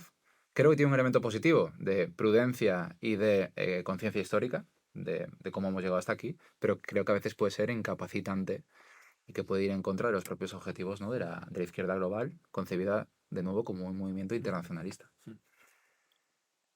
Quería pasar a hablar ahora de la cuestión de la práctica política en este escenario tan prometedor que hemos pintado hasta ahora. Em, Empezando un poco por la dificultad de ponerle palabras de manera muy concreta, de ponerle palabras a lo que queremos hacer. De hecho, tú hablas de internacionalismo, Carlos, hablas de internacionalismo apofático, que se refiere a lo que no podemos nombrar, y Sean habla, al hablar de la práctica, del partido del clima, cuando hemos estado hablando de la crisis de los partidos, ¿no? Como si a veces nos faltaran los términos para referirnos a lo que queremos hacer, y al faltarnos los términos nos falta un poco la imaginación para pensar ese tipo de práctica, ese tipo de organización. Ni siquiera sé si la palabra organización es la que aplicaría en este caso. Em, entonces quería hablar un poco de eso, de cómo buscar formas nuevas de intervenir en este escenario un poco infernal y diabólico. Y por Vale, ejemplo, la palabra partido, no la sé, palabra partido. Sí. no, podemos empezar por la palabra partido, Empecemos por ahí. empezamos por el partido. Que la palabra partido no, originalmente no se refería esencialmente al partido organizado de manera Exacto, vertical, sino que era los que tomaban parte. exacto. Yo creo que aquí, yo al escribirlo no era quizás del todo consciente de, ¿no? Como la aparente contradicción en la que estaba cayendo, porque en mi cabeza hay como dos acepciones muy diferentes de partido, ¿no? Como que eh, y como digo de nuevo en el libro, como que hay una forma que para mí es muy excepcional históricamente de organización de un partido político de masas, Mm. que yo creo que ya no existe con la fuerza en la que existió en el siglo XX y que ya no puede existir por una serie de razones que intento explicar. Pero la historia del partido político como tal es muchísimo más antigua, ¿no? Entonces, eh, creo que esa forma de intervención en la política desde una posición de parte es prácticamente transhistórica, ¿no? Creo que mientras haya seres humanos organizados en sociedades, va a existir eso.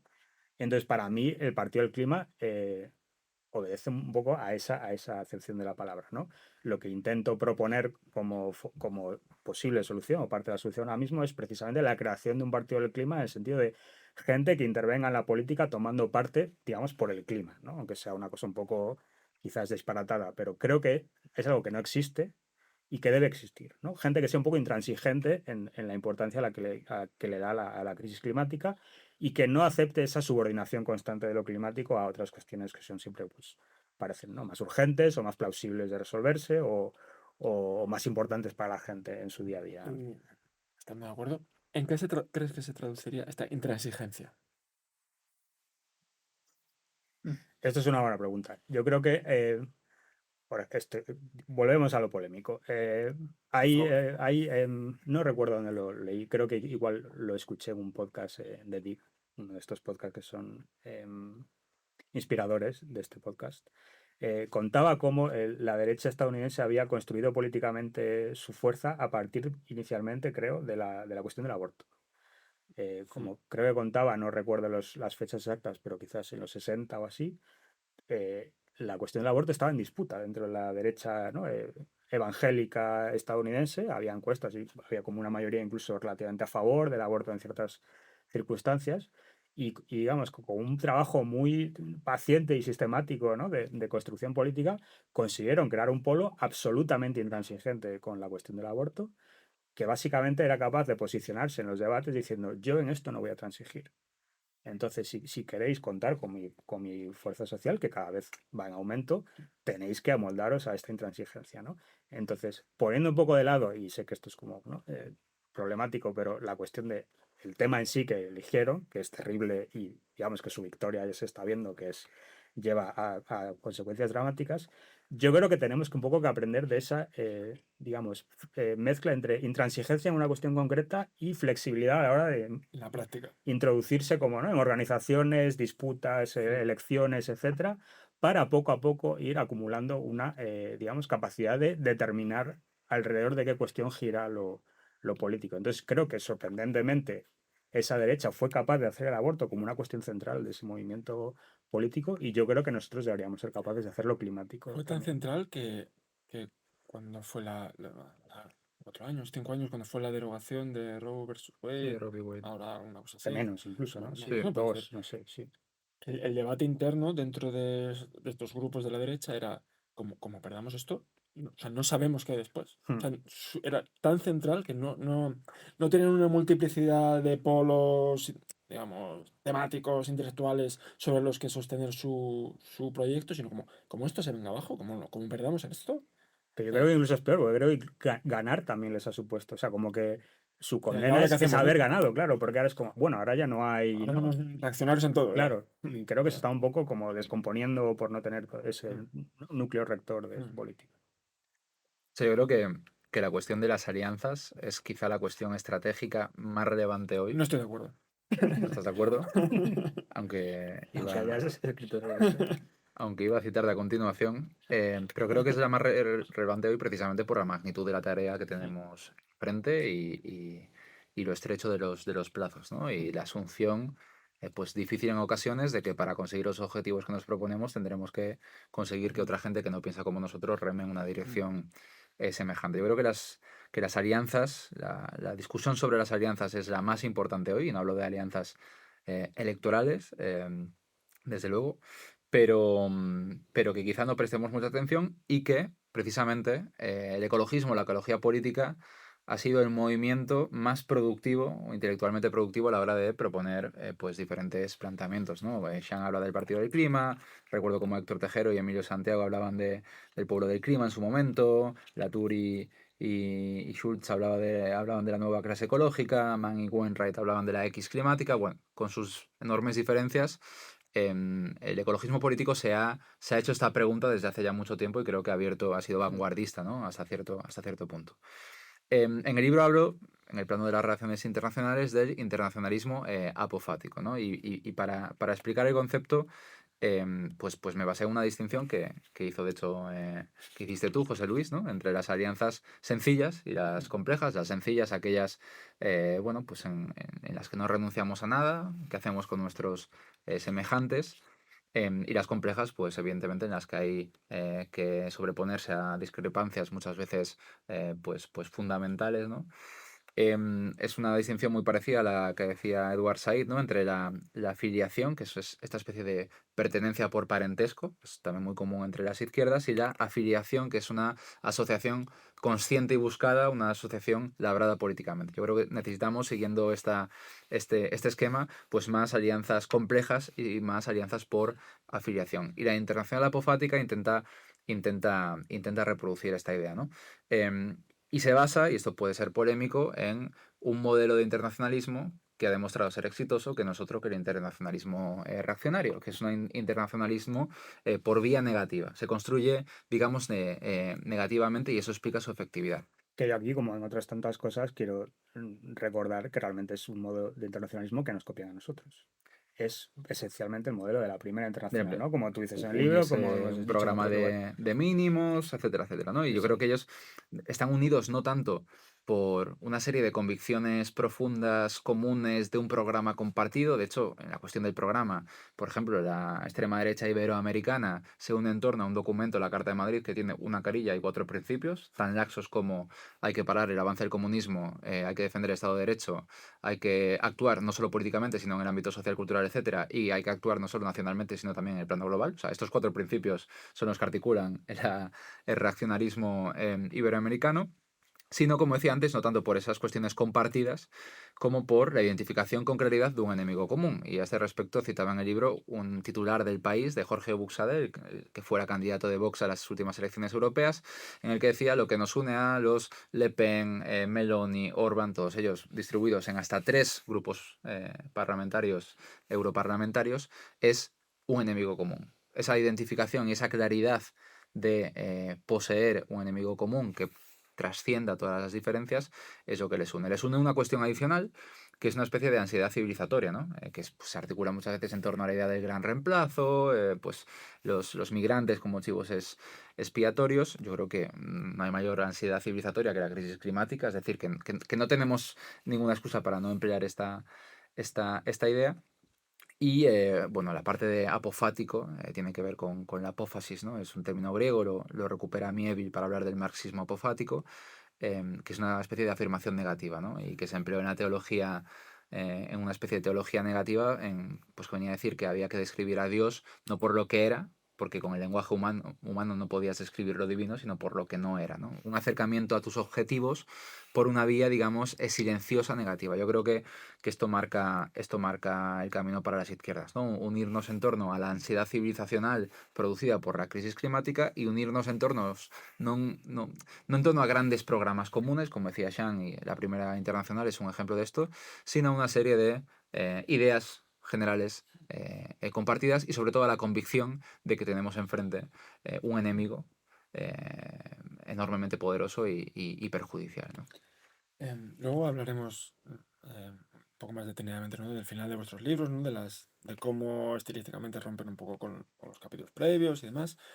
Pero sí que, y siguiendo un poco con esta parte de internacionalismo apofático, pese a todo, en la última parte, sí que nombras como instituciones, como tendrían este nombre, tendría este otro nombre, se dedicaría a tal cosa, se dedicaría a tal otro. Entonces, como que sí que hay no solo una parte negativa, sino una parte negativa, digamos, de negación del otro o de un enemigo, sino que hay una parte constructiva de acuerdo, pero yo lo que quiero construir es esto, esto, esto y esto otro. No sé si contamos ahora mismo, o sea, me gustaría que hablaras de eso, de esa parte propositiva y constructiva. A la vez, no sé si el movimiento climático o ecologista, o como lo queramos llamar, tiene de momento ese tipo de propuestas, o si tú las percibes, Ann, o si podrían hacerlas. Sé que en algún momento, en alguna conversación, en alguna presentación, sí que has hablado de una OPEP climática, si no me equivoco. ¿De Bueno, una qué? una OPEP, OPEP OPEP climática. climática. sí, ¿no? De productores yo qué Sí, sé, de productores de materiales de minerales críticos, por sí. ejemplo. O no sé si, que no sé cómo de problemático podría ser, porque no, como el papel internacional de la OPEP también De la, como, la PEP como modelos. sí, como modelo, pero hasta ahí. Em, eh, que de manera concreta y constructiva, ¿qué, qué fórmulas podría tener esta política internacional o esta política climática? Claro. No, decía que, claro, esta contradicción entre postular una especie de acercamiento negativo, ¿no? A la construcción Mm. estratégica de las izquierdas y luego de repente presentar una batería de propuestas. Bueno, yo creo que es que la cuestión estratégica es condición de posibilidad, ¿no? Pero que también por nuestra propia tradición política, algo que nos mueve o que nos puede movilizar mejor es esa conciencia de pues tener un horizonte diferente, ¿no? Yo siempre disputo esta idea de que las extremas derechas tienen un gran plan maestro y que ese horizonte alternativo es lo que posibilita pues que se adhieran a su causa pues mucha gente que no sea necesariamente fascista, ¿no? Yo creo que no es tanto eso, de hecho Alberto Toscano lo cita también Sean en el libro, creo que acaban de traducir el libro al castellano, habla de esta idea de un fascismo sin movimiento ni utopía, o sea, el fascismo actual es un fascismo del fin de los tiempos, como escribían hace poco Naomi Klein y Astra Taylor en un artículo maravilloso, pero creo que a nosotros, izquierdistas, esa postulación alternativa de horizontes está bien, y creo que en general está bien pues tener una idea mínima de hacia dónde quieres dirigirte. Y hay una cuestión, digamos, hay un apartado climático en esa utopística que propongo que tiene que ver, bueno, que recupera ideas pues muy interesantes como las reparaciones climáticas, ¿no? Que es un tema que se abordará en el próximo número de Corriente Cálida. que habla de la constitución de una asamblea climática global, de recuperar o de desplegar la iniciativa Bridgetown de Mia Mottley, la primera ministra de Barbados, de constituir un demanio planetario en el que, bueno, estén todos los bienes comunes. Bueno, hay una serie de ideas, de propuestas, porque de nuevo creo que la ecología, que el ecologismo político ha sido especialmente productivo a la hora de plantear tanto pues esa necesidad de alianzas como también de plantear pues vías, formas, herramientas para llegar a esos fines. Yo voy a dar un pequeño paso atrás y luego hablamos de utopías, que me parece que es importante, pero quizás la cosa en el libro creo que lo toco demasiado poco, pero para mí una de las ideas más interesantes de toda esta cuestión del método y cómo avanzar es precisamente ver un poco lo que está haciendo la derecha y ver de nuevo que lo que están haciendo es recuperar algunas de las mejores ideas de nuestra tradición. Para mí quizás la persona que mejor ejemplifique lo que a mí ahora me parece como más prometedor es Albert Hirschman, y su idea, ¿no?, de posibilismo y secuencias eficaces. Creo que Albert Hirschman también, él como personalmente, como ejemplifica a la perfección, pues esta idea, ¿no?, de tomar parte en lo que está ocurriendo, teniendo un horizonte emancipador y utópico, pero siempre siendo como muy pragmático en lo que se hace. Él formó parte de la resistencia al fascismo en Europa, estuvo en la Reserva Federal de Estados Unidos, participó en el Plan Marshall, participó en los programas de desarrollo de América Latina. Una vez que tenía que jubilarse, en vez de jubilarse, se dedicó a escribir, ¿no?, algunos de los mejores ensayos de teoría política del siglo XX. Entonces, quiero decir, es un tipo interesante en lo personal, fascinante, ¿no? Pero él tenía esta idea como de su teoría del cambio político era pues esta cuestión de las secuencias eficaces, de no, como cierto escepticismo de estos, ¿no?, grandes planes, grandes teorías de inevitabilidad del cambio político. Él siempre pensaba que lo que imperaba era la incertidumbre, la incapacidad de las personas como de predecir las consecuencias de sus propios actos, ¿no? Em, y entonces él lo que proponía era esta idea de, ante ese panorama de incertidumbre, de no poder saber muy bien, ¿no?, cómo puedes llegar a tu horizonte político, lo que tienes que hacer es hacer una valoración que siempre va a ser, pues, ¿no?, incompleta, no todo lo, ¿no?, absoluta que tú quisieras, pero cierta idea de, este es el siguiente paso que yo creo que me puede acercar más a mis objetivos, y tomar ese paso, ¿no? Y no ofuscarte como con estos grandes planes de determinismos históricos, etcétera, ¿no? Entonces, a mí esta idea de una secuencia eficaz que nos va acercando paso a paso a, ¿no?, a mejorar nuestra correlación de fuerzas, creo que es esencialmente lo que está haciendo la extrema derecha.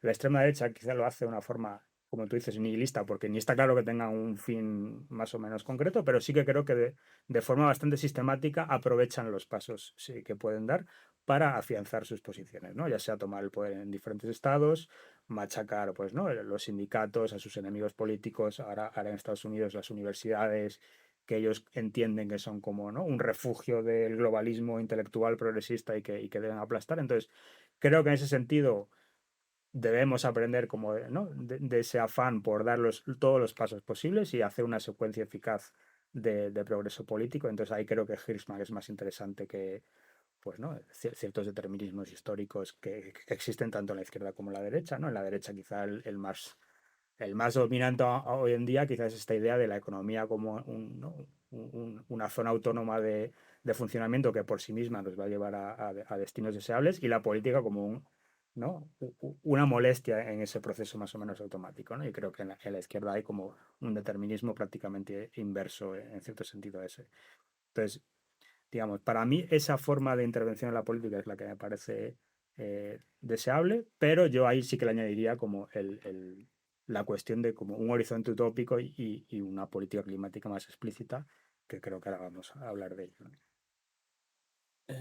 Sí, ya pasamos al cuarto bloque, que es el de la cuestión del horizonte y precisamente de la utopía, que sé que es no, la esperanza y la utopía es una cosa de la que no sé si en el primer episodio incluso llegamos a hablar en algún momento de esto, pero sé que hablamos de esto en muchos de los otros sitios en los que escribimos o en los que intervenimos. Entonces quería preguntaros un poco, ya lo he anticipado anteriormente, que hablaréis un poco de esos capítulos finales, ¿no? De cómo rompen un poco con, al menos estilísticamente, con la parte un poco más fría de vuestros libros, quizá de manera inevitable, ¿no? Porque quizá no se puede hablar de una propuesta sin tener otro tono y sin Sí, será buscar, un poco poético. sin ser un poco poético y un poco Mm. lírico. Pues hablar de de tu carta y de tu propuesta de civilización solar. Entonces, aparte de eso, después quería preguntaros también, ahora que estamos en confianza y que no nos oye nadie, em, si nos... Hemos hablado mucho de pragmatismo, de experimentalismo, de intervención, de intransigencia, como de intervención concreta, del próximo paso. ¿Cómo se relaciona esto con lo utópico? ¿No? ¿Se contradice, no se contradice, se retroalimenta?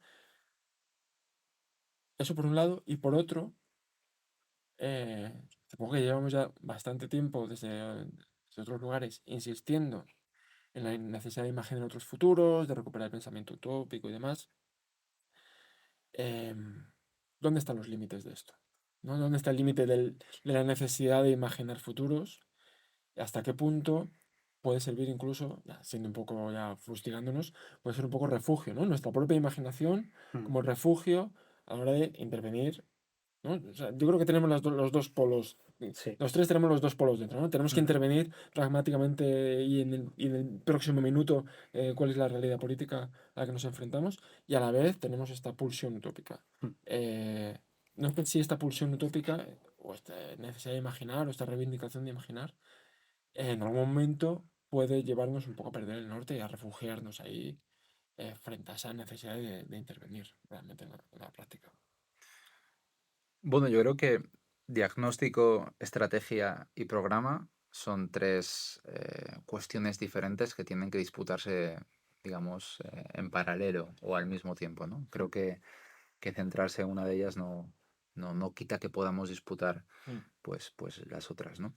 Yo creo que al menos mi libro está dedicado a mi sobrino, a Paul, y tiene pues eso, toma la forma, al menos al final, de una carta a Paul escrita desde el futuro. Y creo que eso obedece a dos razones, ¿no? A dos cuestiones que quise concretar en el texto. La primera, como decía antes, a la necesidad de articular políticamente la esperanza que ahora pues reivindicamos em, con mucha ligereza, pero que históricamente también en la tradición marxista tuvo sus grandes detractores, ¿no? Se veía como esta especie de fe pequeño burguesa, ¿no? Que no obedecía a cuestiones científicas y condiciones reales. Yo creo que hay que reivindicar la esperanza en estos tiempos de crisis climática, reivindicar que quizás sea irracional tener esperanza en lo imposible, pero no en lo extremadamente improbable, y que tenemos que ser conscientes de que la situación es trágica, pero no ser trágicos nosotros mismos, ¿no? O sea, esa era un poco la pasión de, digamos, la razón de ser de la esperanza que definía Paul Ricoeur, ¿no? Como la pasión por lo posible. Yo creo que en esto consiste. Y una segunda dimensión que tiene que ver con esta idea de ser buenos antepasados, ¿no? Que en este quiebre de la temporalidad política que hablaba Shang, pues ya no basta con ser buenos samaritanos, sino que tenemos que ser también buenos antepasados, y eso va también por Paul, y la necesidad derivado de esto de postular una fe secular, ¿no? Como un concepto de Martin Hackblum, esta idea de em, o esta práctica de dedicar pues nuestra vida, que es finita, nuestro tiempo, que es limitado, a proyectos, ya sean políticos o no porque sepamos que vayan a tener éxito, sino precisamente porque no sabemos si lo van a tener, ¿no? Y sin confiar en grandes puntos de inflexión o brechas irreversibles, sino en el trabajo continuo del día a día, un trabajo pragmático pero idealista al mismo tiempo. Y luego hay una cuestión que tiene que ver con el horizonte, con esa imaginación utópica. Yo aquí, en fin, leía a Shang, ¿no? Que decía, cito textualmente en el libro: quizás nuestro destino no sea el de disfrutar de una sociedad perfectamente humana y civil, Tomás Moro, sino el de seguir esforzándonos por evitar una tierra deseada e inundada, achicharrada y muerta. Esto tiene una resonancia muy clara Ni te acordabas. A ver si Un vas a poco, decir. poco trágico. esto es trágico, pero es así, y decía que tenía hay una resonancia con un discurso muy citado de Albert Camus en el año 57, cuando recoge el Premio Nobel de Literatura, y dice aquello de: indudablemente cada generación se cree destinada a rehacer el mundo, la mía sabe, sin embargo, que no podrá hacerlo, pero su tarea es quizás mayor, consiste en impedir que el mundo se deshaga. Eh, bueno, yo creo que hay pues un cierto eco histórico entre ambas cuestiones. ¿Y cuál es la forma de llegar, o cuál es la forma de alcanzar esos horizontes? Yo creo que aquí también de nuevo hay bastantes coincidencias. Yo en el libro hablo del concepto de utopística, ¿no? Es un concepto que postula Immanuel Wallerstein, el gran teórico del sistema mundo, en uno de sus libros, digamos, quizás su libro más poético, más lírico, por decirlo así.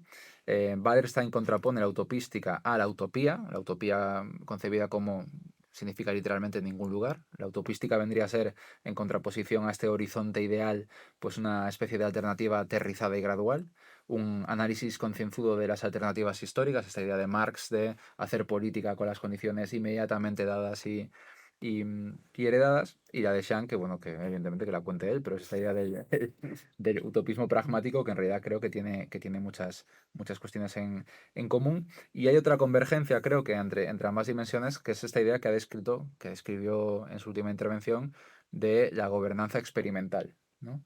Em, Hay un libro, no sé si extraes el concepto, esta idea, no solo de Hirschman, sino también bueno, me recordó un libro de Roberto Mangabeira Unger, ¿no? El intelectual brasileiro, que hablaba del experimentalismo democrático. En un libro del año 98 que se llamaba algo así como La democracia culminada, una alternativa progresista, y que se proponía, pues, en un momento, en el año 98, ¿no?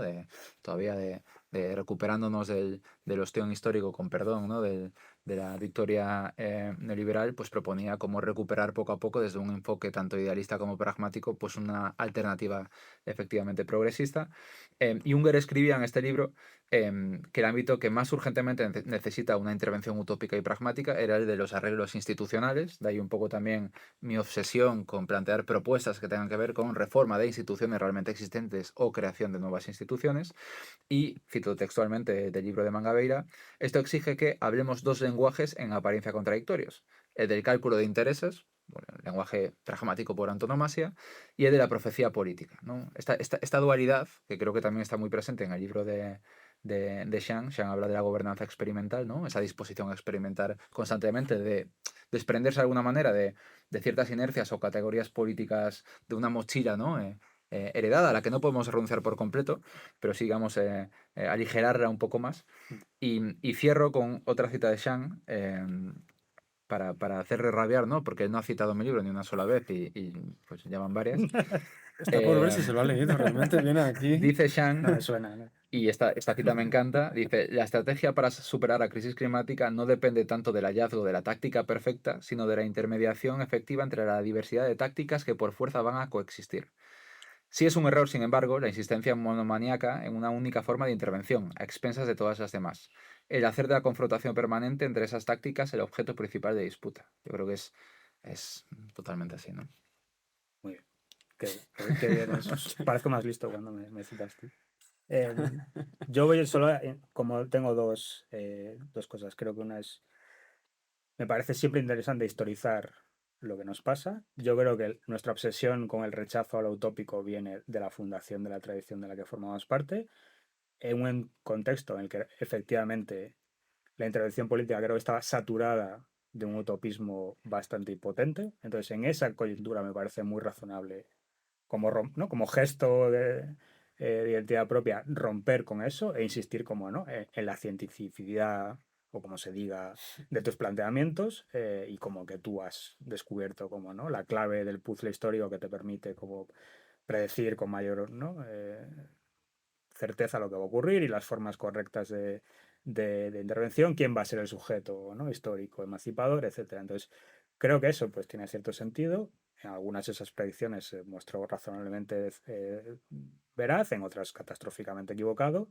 Creo que esa forma también de como antiutopismo, ¿no? Misticismo, paradójicamente, como es inevitable, se convierte en sí misma en cierta religión, ¿no? Política con sus propios problemas, pero digamos que en su origen creo que ese antiutopismo obedecía a una lectura correcta de las circunstancias, cosa que ahora es completamente lo contrario, ¿no? Quiero decir, ahora lo que tenemos es un déficit de pensamiento utópico, de horizontes ilusionantes. Entonces creo que en esa situación insistir como en cierto, ¿no?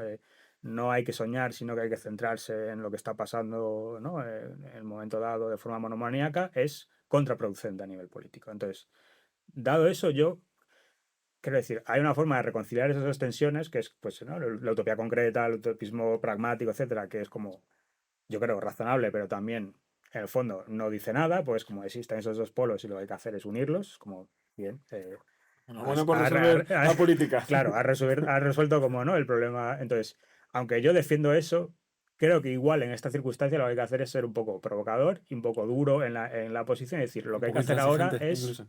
defender la utopía de forma un poco exagerada, quizás, ¿no? Entonces, a mí me gusta el, el libro este de Benjamin, no es un libro ni siquiera, ¿no? Las tesis sobre la historia, que es un libro quizá peligroso porque es tan fascinante como, ¿no?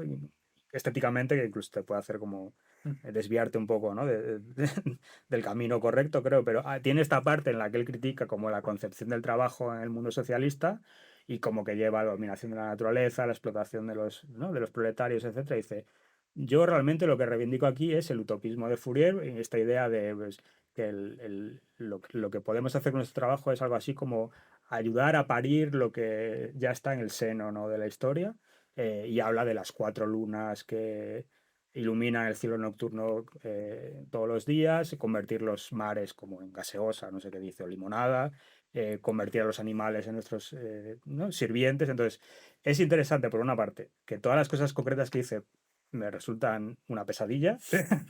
Como que la utopía de Fourier es esclavizar a los animales, convertir los mares en limonada y que haya 4 lunas siempre iluminando, ¿no? Como ninguna es buena, entonces no sé por qué es una utopía. Pero lo que esta idea de Benjamin, como de cargar la mano en ese utopismo saludable en contra de, ¿no? esa seriedad científica que solo nos lleva a dominar la naturaleza, me parece que es la posición correcta ahora mismo, creo. Entonces, esa lucha un poco contra ese cientificismo un poco estúpido que domina nuestra tradición política. Entonces, a partir de ahí, yo creo que es un poco la inspiración que tengo en la última parte del libro, porque intento dar una visión relativamente utópica de lo que yo creo que podría ser, ¿no? una civilización humana que haya superado no la crisis climática completamente, pero sí sus peores perspectivas o sus peores amenazas. Entonces me centro un poco en la transición energética como quizás llave inicial para arrancar ese proceso, ¿no? Pasar de una lucha permanente por la escasez, ¿no? por lo escaso energéticamente, a una gestión más democrática de una energía enormemente abundante, ¿no? Porque el sol nos proporciona energía mucho más que suficiente para nuestras necesidades y somos capaces de aprovecharlo. Creo que existe ya la tecnología para hacerlo a un 90-99%, lo que sea. Entonces, en ese sentido es una utopía concreta, creo. No son ensoñaciones de los antiguos, sino que es algo que ya se está haciendo en la práctica y nuestra tarea es potenciar y asegurar que ocurra. Y un poco a mayores de eso creo que debemos vernos no como coda, ¿no? punto final de un experimento humano en la Tierra de 6.000 años, sino como el primer paso de un proyecto pues, civilizatorio que dure miles, cientos de miles, millones de años, ¿no? Entonces, solo plantearlo, creo que en nuestro momento histórico da un poco de apuro, porque suena un poco ridículo, y yo lo digo en el libro abiertamente, pero creo que debemos como reivindicarnos como parte de un movimiento político que tenga ese tipo de cosas en la cabeza, ¿no? Es decir, soluciones planetarias a problemas planetarios y unos horizontes temporales en los que nosotros seamos el primer paso de un proceso larguísimo que no vamos a ni llegar a atisbar ¿no? en su desarrollo real, pero que nuestra tarea ahora mismo es garantizar que pueda ocurrir, simplemente, ¿no? Yo cierro con una cuestión, pero es que tiene que ver con esto. O sea, yo creo que esta mezcolanza, esta tensión entre pragmatismo y radicalismo, em, creo que más allá de lo que ha dicho Shang, ambos libros son una invitación a desprenderse de dos cuestiones o abordar la ambición por un lado y el pragmatismo por otro desde una perspectiva diferente a la que estamos acostumbrados, ¿no? Desde las izquierdas. En lo que tiene que ver con la ambición, esta idea que a mí me encanta, ¿no? de César Rendueles, él lo llamaba la política de las maquetas, que es esta tendencia de las izquierdas a encapsular sus propuestas programáticas, sus proyectos políticos en proyectos pilotos, pequeños laboratorios, presupuestos participativos, Es algo que etcétera. Marx ya criticaba, ¿no? Con lo de las recetas para el futuro, como cuando le preguntaban, le pedían que le hiciera, dice, yo no voy a hacer recetas para el futuro porque no es eso la política. O sea, versus la ambición desmedida de las derechas, tanto en términos cuantitativos como cualitativos, a la hora de plantear sus programas de reforma, ¿no? Hay un contraste. Esto es una invitación a ser más ambiciosos y luego una invitación también a ser más pragmáticos. Y a colación de eso traía y exponía en el libro el concepto de buen terror, un concepto muy provocador de Slavoj Žižek. Žižek decía que lo que tienen en común, y cito textualmente, lo que tienen en común un verdadero leninista y un conservador es que los dos rechazan lo que podríamos llamar la irresponsabilidad de la izquierda liberal, la que defiende los grandes proyectos de solidaridad, de libertad, etcétera, pero se eclipsa cuando hay que pagar el precio de todas estas cosas tomando medidas políticas concretas. Esto lo cuenta Žižek, pues, digamos, reivindicando el papel de Lenin, por ejemplo, cuando asumió la dirección efectiva, ¿no?, de un incipiente Estado soviético, y que en vez de pues limitarse a una celebración romántica de la Revolución de Octubre, pues traspuso los efectos de esa revolución en un orden social y político duradero, ¿no? Eso es una invitación también a entender que el cambio social y político tiene costes, conlleva renuncias, y que hay que saber, digamos, sobrellevar esa permanente tensión, esa tensión irresoluble entre pragmatismo y radicalismo. Bueno, pues acabamos hablando de Lenin, de terror y de civilización solar. O sea que yo creo que podemos dar el podcast por cerrado. Carlos, autor de El Hacer Munde, y Sam, autor de Fin de la Paciencia, y aparte los dos compañeros de este bendito podcast. Gracias por estar aquí. Gracias a ti por Efectivamente, invitarnos. gracias. Nos escuchamos pronto.